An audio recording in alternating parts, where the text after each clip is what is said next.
So I've got a pretty interesting boot review for you today. Now this is a boot from Roxa and it is known as the R3. Now the R3 sits in Roxa's Freeride line of boots. It really is that one ski boot quiver that can sort of do it all. It's your all mountain / big mountain boot. It's a 3-piece cabrio design and it is built ultra light. Now it is currently the lightest 3-buckle boot on the market at 1,520 grams, and it does have some unique design features. So let's dig into this boot and see what they've done to put it together. So the R3 is available in a bunch of different flexes.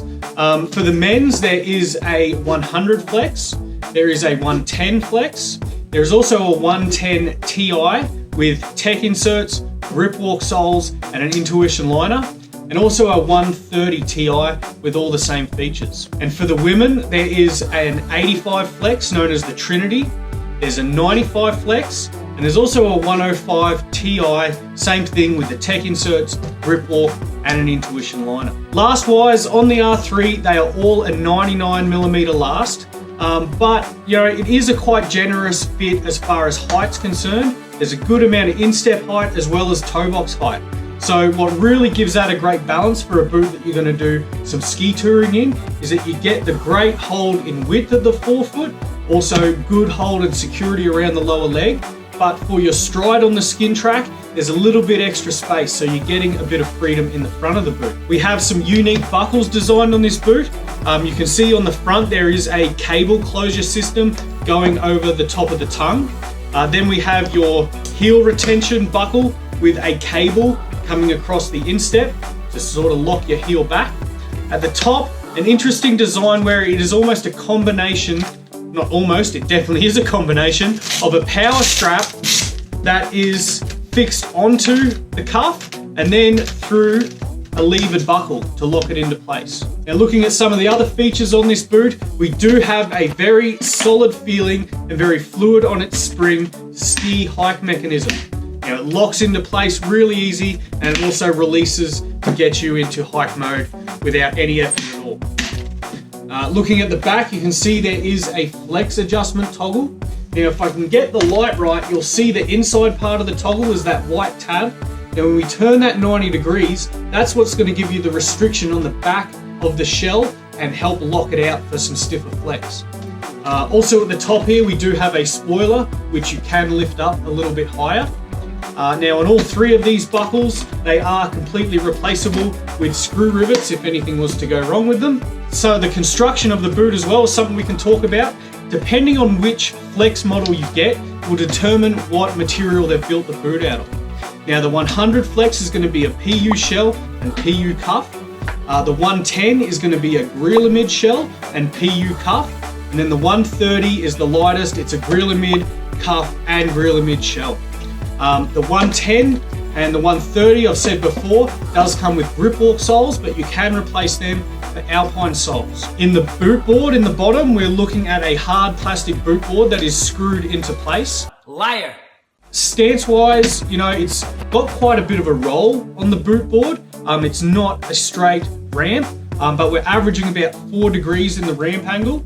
And then for forward lean as well, it's sitting around that 13, 14 degrees of forward lean. The range of motion with your hike mechanism, I haven't got a really good gauge on it. I'd say it's probably about 40 degrees. I'd have to contact Roxa to get the definite number, but that's as good as I could get with my iPhone measuring the amount of travel.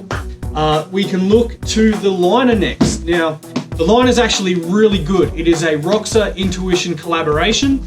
It does have a nice skinny cuff. Great security for skinny lower legs, but also extremely moldable. I really like how this is put together. It's designed for some good movement while walking. You can see this flex panel, also this softer section through the front. So when you are skinning, that liner is going to move with you. Also nice and round, no extra stitching through the toe box. There is a little bit of foam in the sole, but it's much thinner than other Intuitions. So you are going to be able to get a footbed into this without affecting the fit much. And it is generous in shell fit at the instep anyway. So I don't think that's a concern. But also, you know, if your feet are pretty solid, you know, without a footbed, there's going to be at least some comfort under your feet, but there's no removable insole. If I can talk negatives on the boot, you know, I'm not 100% sold on this power strap buckle combination. I don't feel like it gets quite enough security for really heavy skiing, but it's that hybrid boot. You know, you may not look to this if you're sending 50-foot cliffs. It's really a good, do everything, a good amount of power on the skiability, but that feels a little bit left to be desired. The cable closure over the top of the foot here, I mean, it's okay. It's nothing dramatic. It's not some new fandangled system which is going to change the world for closure on the front of your boot, but it does the job. You know, it just locks it down. It doesn't affect the fit much here, but it locks into place and you have this little bit of locking bar over the top of this buckle ladder. Another thing, there is no rivets on the side. The fixing of the cuff to the shell is through the buckle. You can see that screw rivet there, and then at the other end of the cable, that's actually what's connecting that together. So we have no cuff adjustment. You're also not, you know, you're relying more for flex on this front tongue than you are on any rivets on the side.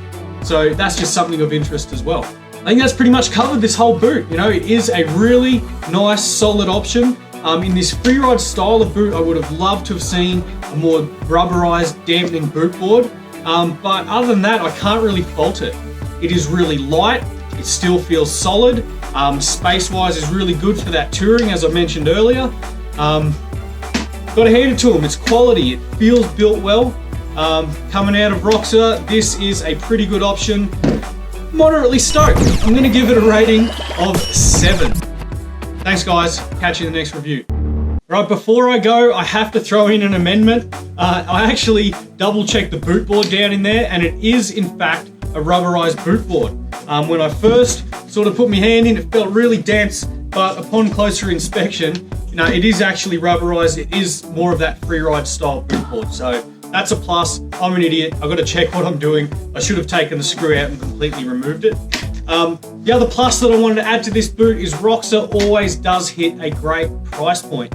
So it is a boot that's going to give you value for money, and it definitely holds up against its competitors in this freeride, cabrio, ski touring type boot. There's not many other competitors out there, and it definitely is up there as far as that's concerned. So it is one you should look into. I am stoked on it. It is a good boot. Catch the next review. Thanks. One more thing before you go, and I forgot to talk about it, and that is Roxa's BioFit shell.